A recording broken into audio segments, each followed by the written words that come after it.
Happy to meet with all of you. Hare Krishna. I'm speaking to you from Kerala today. Yeah. So, Tilak, can you please put up the reading and can you please read? In the autumn season, all the reservoirs of water are full of lotus flowers. There are also flowers that resemble the lotus, but are of a different class. Among them is a flower called Kumuda. When the sun rises, all the flowers, but the Kumuda, blossom beautifully. Similarly, lotus-like men take pleasure in the advent of a responsible king, but men who are like the Kumuda do not like the existence of a king. In this age of Kali, the people want their own government because the kings have become corrupt. Formerly, it was not like that. The sons of kings were trained under the guidance of a good Brahmana Acharya, just as the Pandavas and the Kauravas were put under the instruction of the qualified Brahmana professor Sri Dronacharya. Princes were rigidly trained in politics, economics, the military arts, ethics and morality, the sciences, and above all, devotional service to the Lord. Only after such good training were the princes allowed to be enthroned. When such a prince became king, then too he was guided by the advice of good Brahmanas. Even in the Middle Ages, Maharaj Chandragupta was guided by the learned Brahmana Chanakya Pandita. In a monarchy, one man sufficiently trained was competent enough to conduct alone the business of the state. But in a democracy, no one is trained like a prince. Instead, politicians are ordered to responsible posts of administration by diplomatic arrangements. In place of one king or supreme executive officer, in a democracy, there are so many quasi-kings, the president, the ministers, the deputy ministers, the secretaries, the assistant secretaries, the private secretaries, and the undersecretaries. There are a number of parties, political, social, and communal, and there are party whims, and so on. But no one is well enough trying to look after the factual interests of the governed. In a so-called democratic government, corruption is even more rampant than in any autocracy or monarchy. Men who want to flourish in the guise of servants of the people do not want a good king at the head of the state. They are like the Kumuda flowers, which do not take pleasure in the sunrise. The word ku means bath and mud means pleasure. Persons who want to exploit the administrative power for their own self-interest do not like the presence of a good king. Although professing democracy, they want to be kings themselves. Thus, they compete for votes by bad propaganda and take pleasure in having politics, but no king. Thieves and dacoits also take pleasure in the presence of a good king, but it is in the interest of the people to have a well-trained king as a head of the state. Hare Krishna Maharaj. Haribol, Om Jnana Timirandasya Jnananjana Shalakaya Chakshurunmilitam Yena Tasmai Shri Gurave Namaha Nama Om Vishnu Padaya Krishna Prishtaya Bhutale Srimate Bhakti Vedanta Swami Namane Namaste Saraswate Deve Gauravani Pracharine Nirvishesha Shunyavadi Paschatya Deshatarine Jaya Sri Krishna Chaitanya Prabhu Nityananda Shri Advaita Gadadhar Shivasadi Gaura Bhakta Vrinda Hare Krishna Krishna Krishna Hare Hare Hare Rama Rama Rama Hare Hare. Om Tat Sat. So what you're actually reading is very, very important. It's a very beautiful analogy. In a so-called democratic government, corruption is even more rampant than in an autocracy or monarchy. Look at the statement made by Prabhupada. See, it's something like, if you run a good ruling, then there are a set of people who don't like to have a good king who establishes systems and makes it very difficult for people who want to oppose authority to function, who want to do illegal things. That's the meaning of good ruling. And mostly monarchy is able to do that. with one person above, king, who is basically very qualified. Most of these kings were Raja Rishis, successful kings. They were devotees of the Lord. Plus, they were Kshatriyas. So they were bold, brave, courageous, and they could stand up and stop the nonsense. They're not afraid because they're Kshatriya types. So this is what good ruler means. But people who want wrong things to happen, people who want to do illegal stuff, and who don't care for God, for authority of God and everybody, they will never like such a monarchy. They will never like a good system prevailing because they cannot do what they want to do. So, democracy means there is no personality on whom things rest, like a monarchy, like a king. Democracy means a group of people get together and loot the people. Mostly it's like that.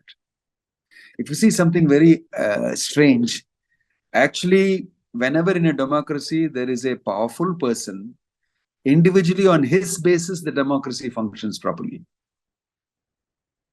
The analysis given about Narendra Modi is that he is like a dictator, he's a single man doing things. But actually what Narendra Modi has achieved is some sort of a monarchy, like a king.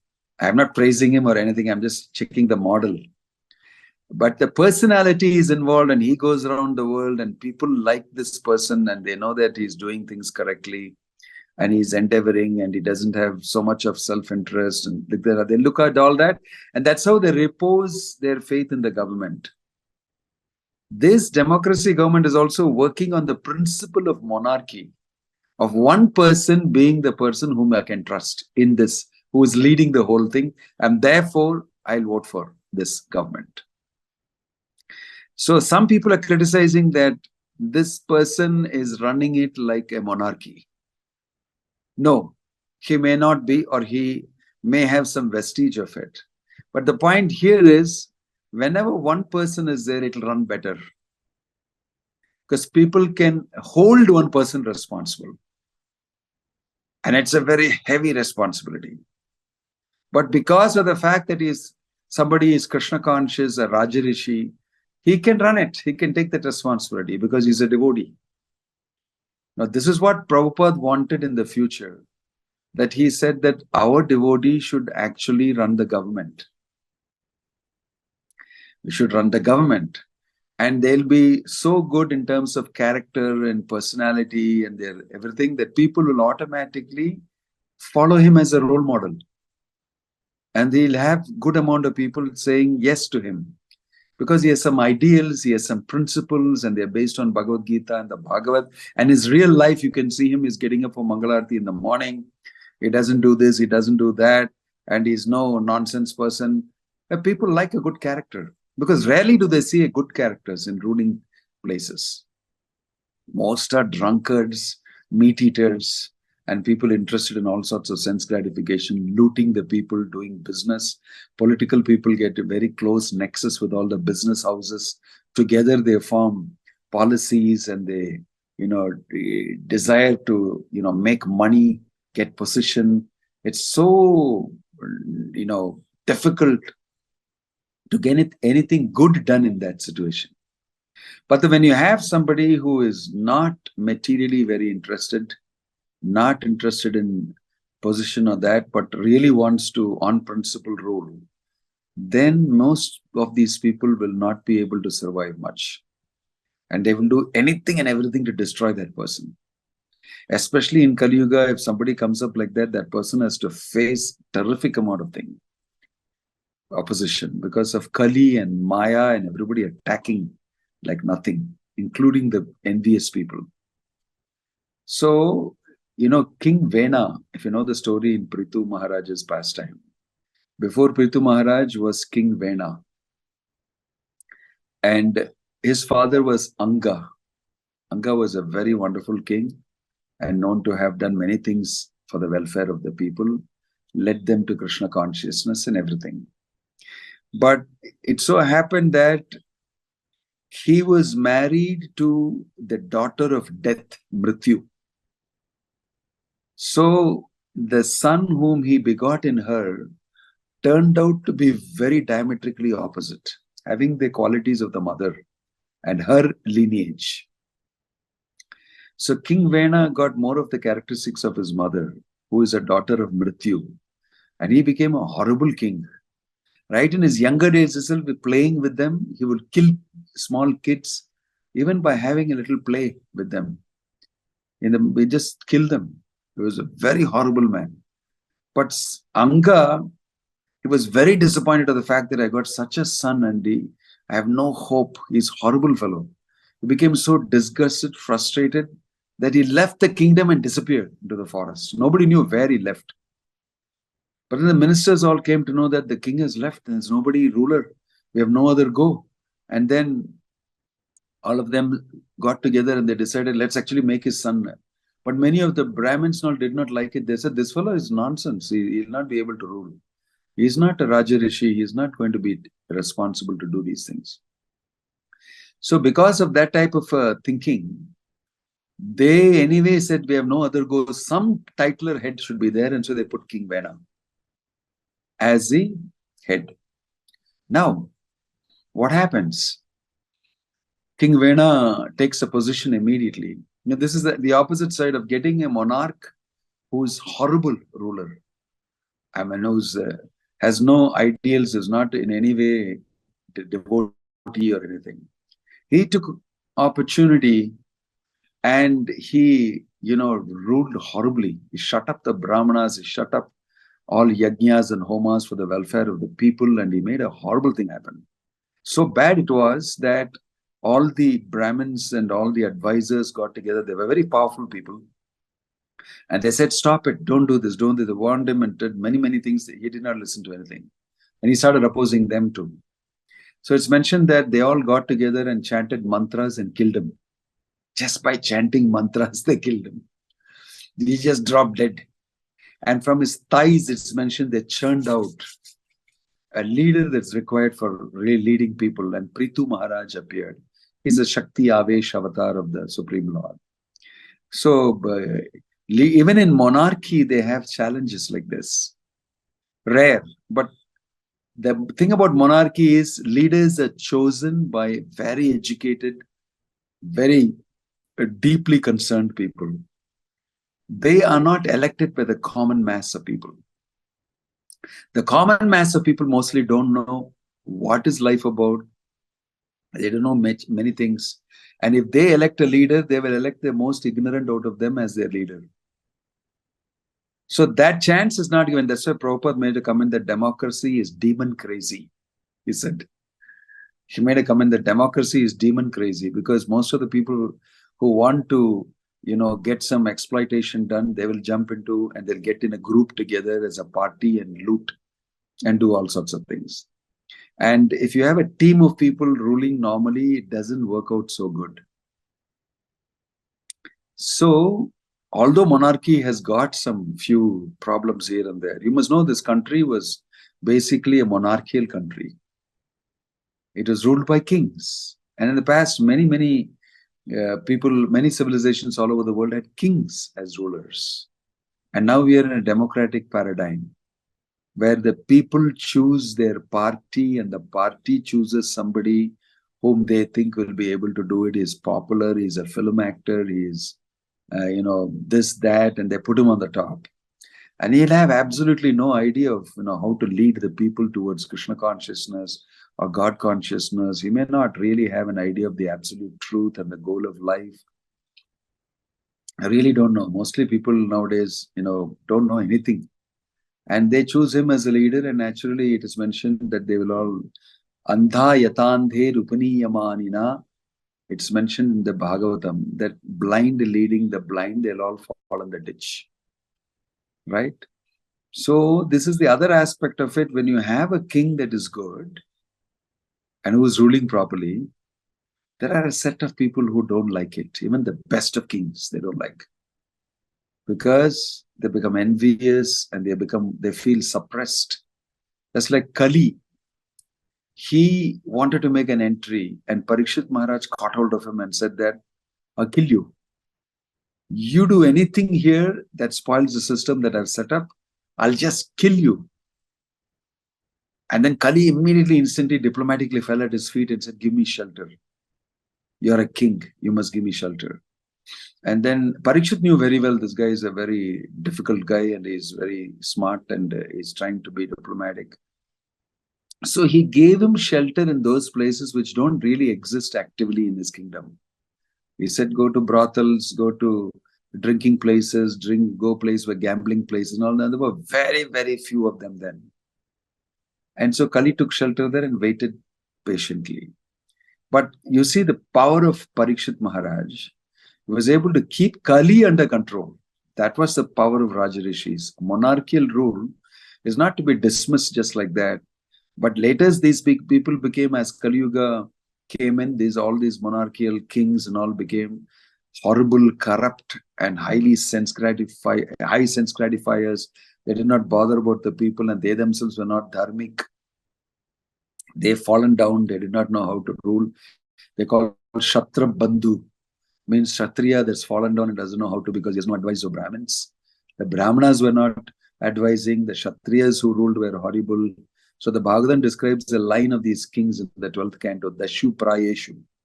Horrible guys who took the posts of kings and did, great damage to the people. And then slowly it petered down and became common leadership, a democracy and things and parties and it's like that. Like the evolution from monarchical rule to democratic rule, which is most of the government's size and shape now, is very interesting. But although it's democratic in some places, still you'll have dictatorship. Like people say in Russia, it's like the dictatorship of Putin. But on books, it's like a democracy. But you will see all these shapes and sizes of governments and people. A personality is very important. When there is a personality, everybody look up to him. And he actually is capable of actually lending himself to the people and looking after their interests genuinely. Such leaders are very, very rare in Kali Yuga. But Prabhupada told us that in the future, people will elect Krishna conscious devotees as leaders because they are principled people. They, have a character and they have discipline in their lives. They believe in God and they are doing very good personally. And so people will have faith in such people and they may rule. So I am sure that in Lord Chaitanya's moment, this is going to happen at some point of time. And there'll be leaders who will be like Rajarishis, though not so this thing. But at least they'll have a vision of taking people to God consciousness. And based on principles, sadhana, discipline, and being very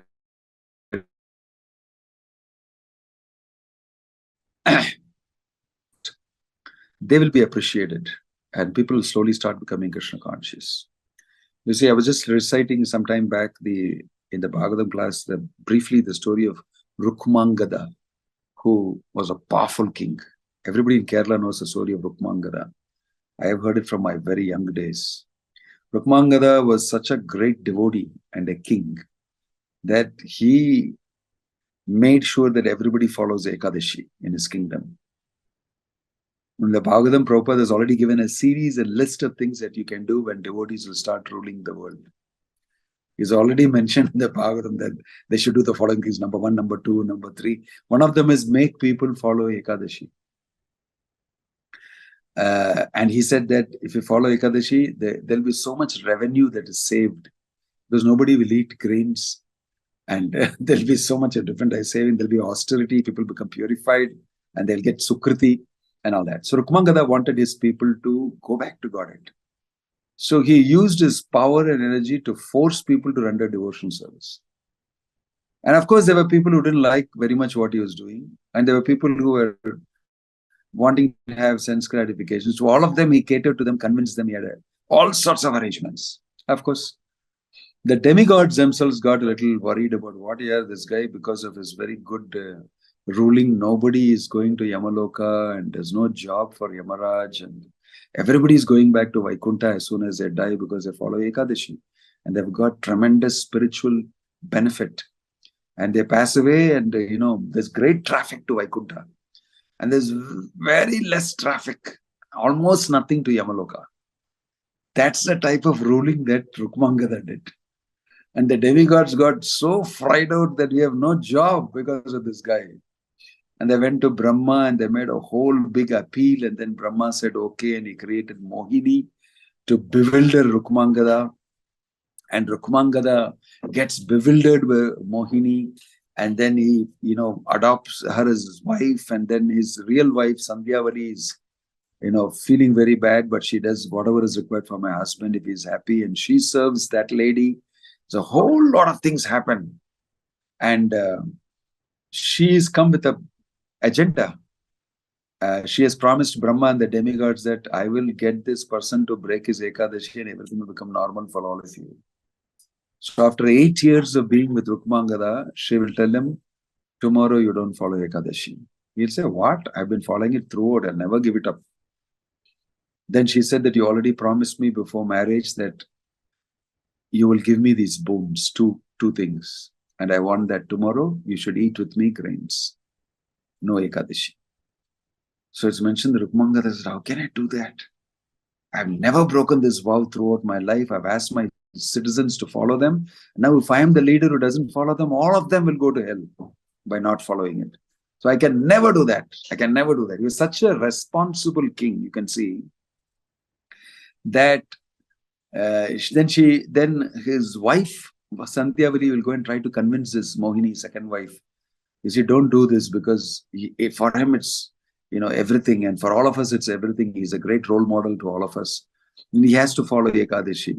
She said, no, he has told me that he will grant me this boon. So I'm asking for it now.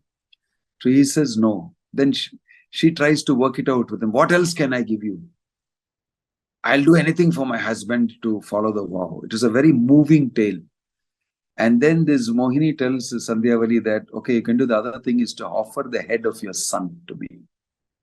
Means behead your son, who is a wonderful person and is exactly growing up like his father. He is ruling the kingdom for the father. Father can go out to relax. And when he went out to relax is when he met Mohini and brought her back home. So that was like a very heavy thunderbolt on her. She said, my son, Dharmangada, is such a young person, prince, so qualified and so wonderful. And he's like, you want me to do this thing? Then she said, yes, that's the only alternative. So she will say, finally decide, okay. And the son will also come to the father and say, Father, you should not break your vow. I am willing to give my head. And both the mother and the son will tell him, you should do this. You should follow Ekadashi. Forget this lady. I don't mind offering my son. And the son will say, I don't mind, Father, take my head.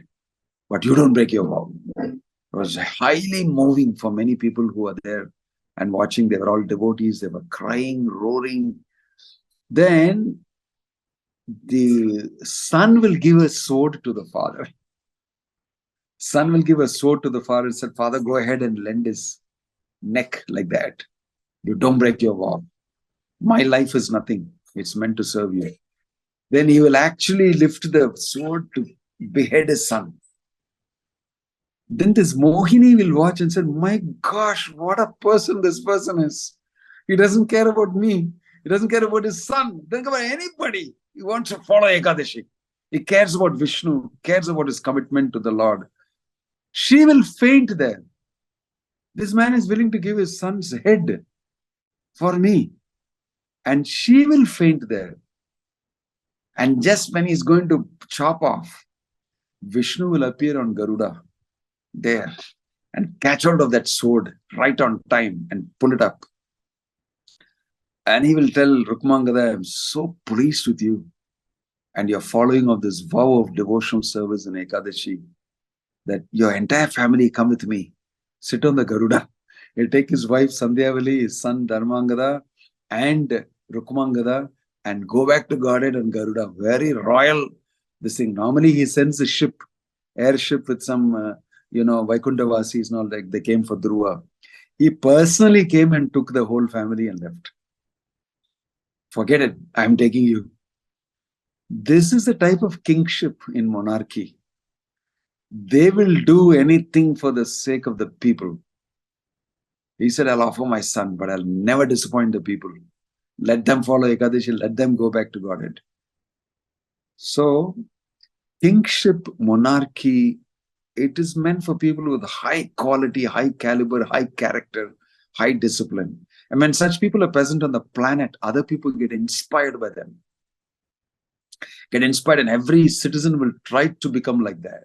High principles in life, values. But there's nobody here modeling that. There's nobody here modeling that. To some extent, Narendra Modi, some people feel, models that. He's disciplined, he follows some fasting, he won't do that, this, he'll follow yoga, he'll, not a married man. So many things he does is very appealing to people in terms of even material discipline and all that. That is why the whole Hindus are happy about, and the party is winning on the basis of a personality. So I just want to bring the point that if there is a personality, people relate and they follow. When there is a group of people, like a democratic setup, they don't have a person to relate with. It becomes an impersonal government, and most of these people are horrible. I mean, mostly they're into corruption and this and that. Very rarely we get principled people. So you will find Kali's agents will become very active, and they'll do all sorts of crazy things. So this is a big topic, and it's a very important thing that the Krishna consciousness movement thinks about this. And at some point of time, I know that Prabhupada wanted us to actually enter that fray, political setup, and get elected. While he was there itself, Balavanta Das, Prabhupada's disciple, was asked by him to stand for election for senator. And Prabhupada encouraged him to do it. He lost, of course, but then Prabhupada is showing the way that you should do it. We should go and get up on top of the government and get power and then change laws and make people Krishna conscious. That's the type of preaching that they were doing. Preaching that Prabhupada wanted us to do. We are yet not developed to that level and extent of potency and capacity and capability. But definitely, like Prabhupada says here, you see, in a monarchy, one man sufficiently trained was competent enough to conduct alone the business of the state. But in a democracy, no one is trained like a prince. Instead, politicians are voted to responsible posts of administration by diplomatic arrangements. In place of one king or supreme executive officer in a democracy, there are so many quasi-kings. The president, the ministers, the deputy ministers, the secretaries, the assistant secretaries, the private secretaries, the undersecretaries, the PAs, the MPs. There are a number of parties, political, social, communal, and there are party whips, party whims, and so on. But no one is well enough trained to look after the factual interests of the governed. In a so-called democracy government, corruption is even more rampant than in an autocracy or monarchy. These are powerful statements. So actually, we support that we have monarchical rule because it will depend on one devotee who will take us back to Godhead and take the citizens back to Godhead. So these are some thoughts on the today's readings from Prabhupada's purports. Om Tat Sat. I have a meeting that I'm being called for. It's supposed to be a little later, but the call is coming a little earlier. Anybody has any question or comment? No? Okay. Good night. Hare Krishna. Hare Krishna. It was really an Hare eye-opener Krishna. for us, Guruji. Okay. Hare Krishna. Thank you. Hare Krishna.